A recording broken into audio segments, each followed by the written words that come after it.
Assalamu alaikum warahmatullahi wabarakatuh. I've been asked to speak to you about sadaqah. My topic is the conditions of sadaqah, character of sadaqah, or character as the result of sadaqah. Bismillahir Rahmanir Rahim. Nahmaduhu wa nusallihi ala rasulihil kareem. Amma ba'd. Did you know that sadaqah is a win-win-win advantage? Let me tell you why. A believer is always cognizant of self-purification, called tazkiyah. He or she always explores ways to go nearer and nearer to Allah Ta'ala, seeking knowledge.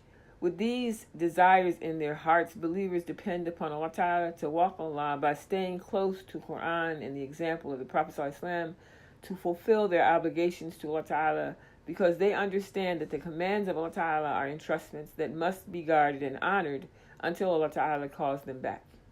In Quran and from the Prophet ﷺ, Allah Ta'ala confirms that the benefit of fulfilling and guarding the trusts He has given is self-reform and self-purification for the believers. Sadaqah is one entrustment.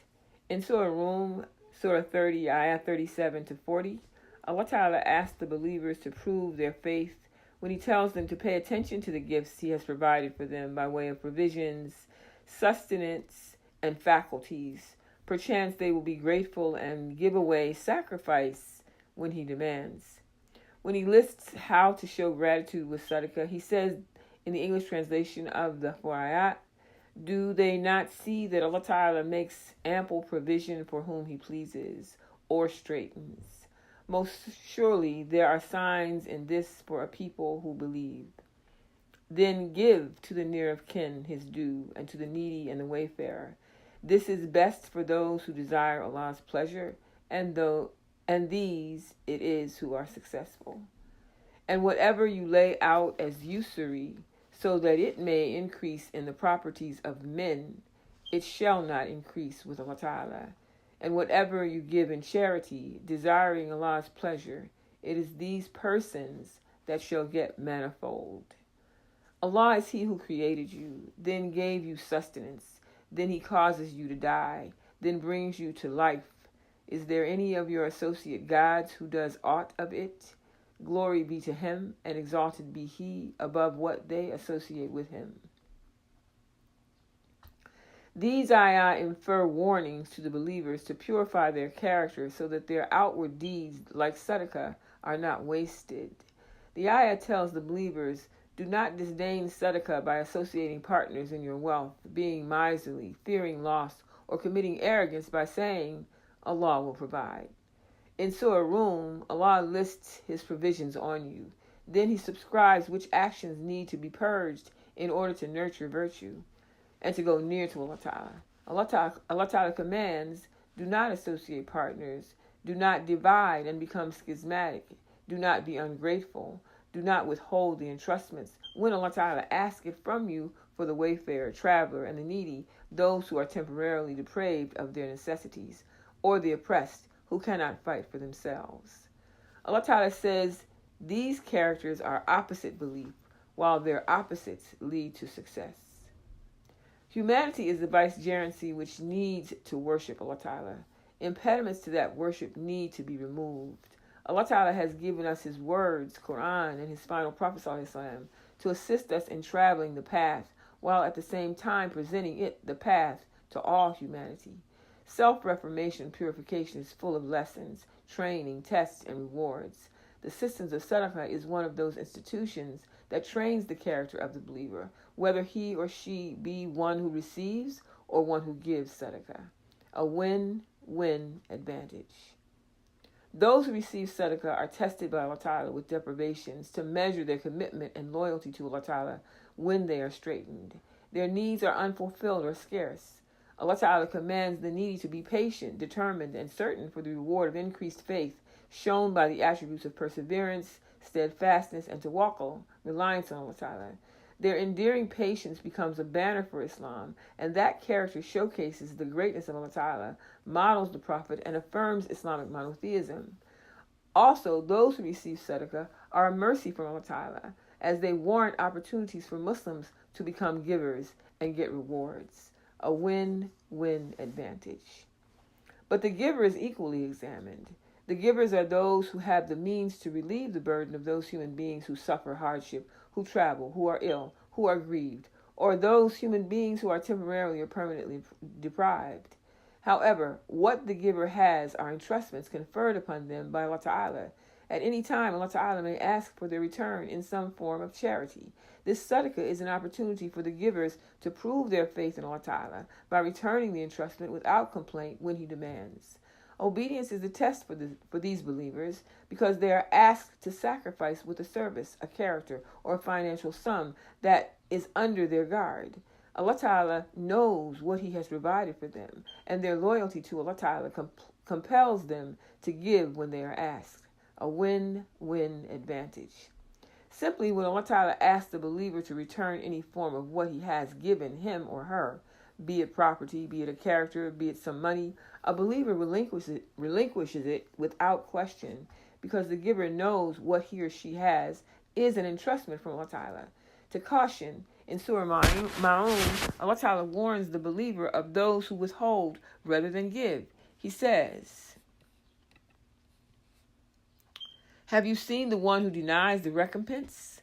For that is the one who drives away the orphan and does not encourage the feeding of the poor. So woe to those who pray, but who are heedless of their prayers, those who make show of their deeds and withhold simple assistance."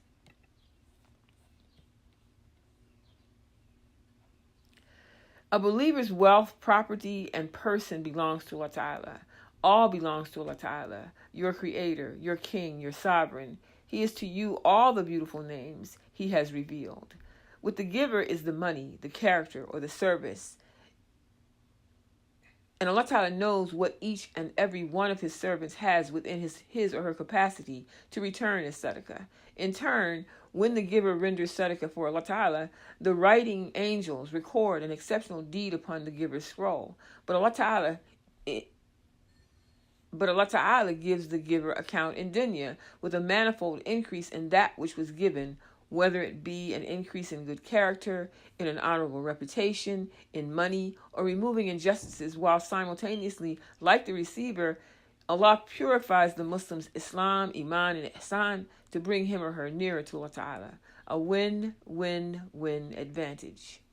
When I say sadaqah as money, service, or character, I am listing its categories. Since Allah Ta'ala asks His servants to give only that burden they can bear, and the needs of the needy are different, sadaqah has far-reaching opportunities underneath these classifications.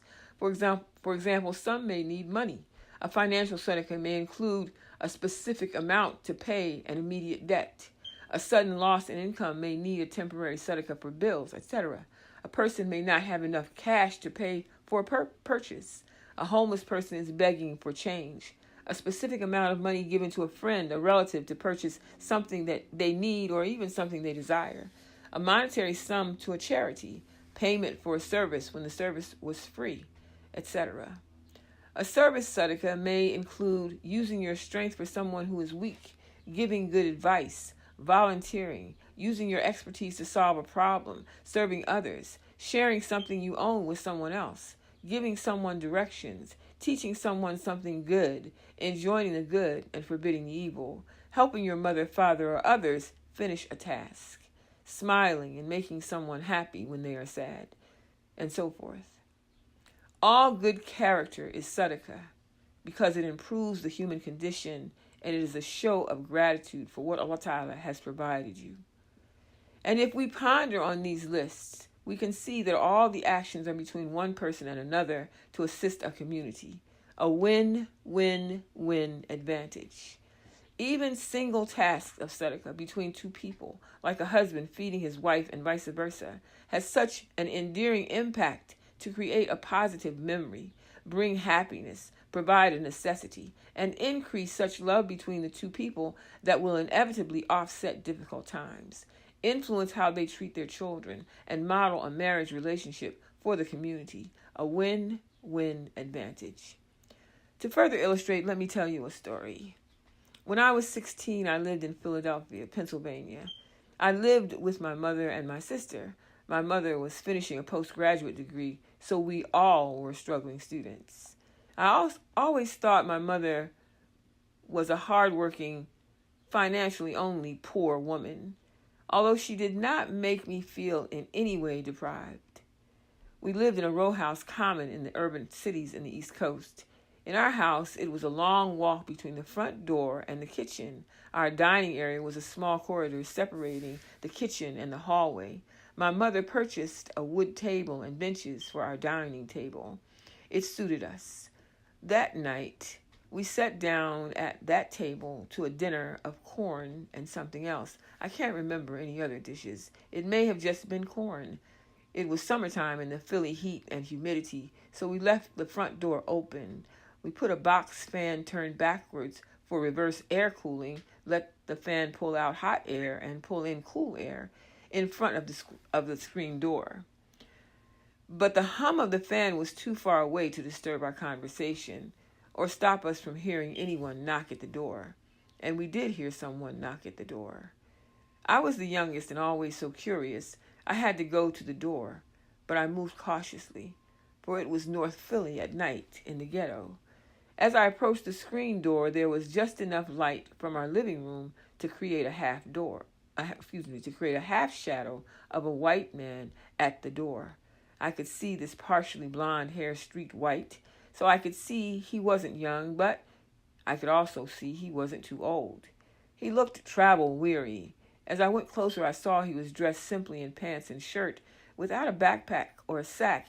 He still looked like a traveler, but there was something clean about his person, even with the disheveled hair and signs of homelessness with him. I got to the door, but I left a safe distance between the screen, him, and me.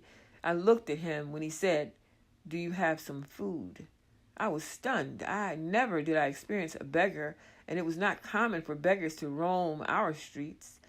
Leave aside, come to the door, knock, and ask for food. I backed up, turned, and like a messenger, I went to my mother and repeated his exact words he said, "Do you have some food?" My mother and my sister looked up in sync. "What?" my mother said, as if she didn't hear me, so I repeated. He said, "Do you have some food?" Then my sister looked at my mother as if to say, "Mom, what are you going to do?"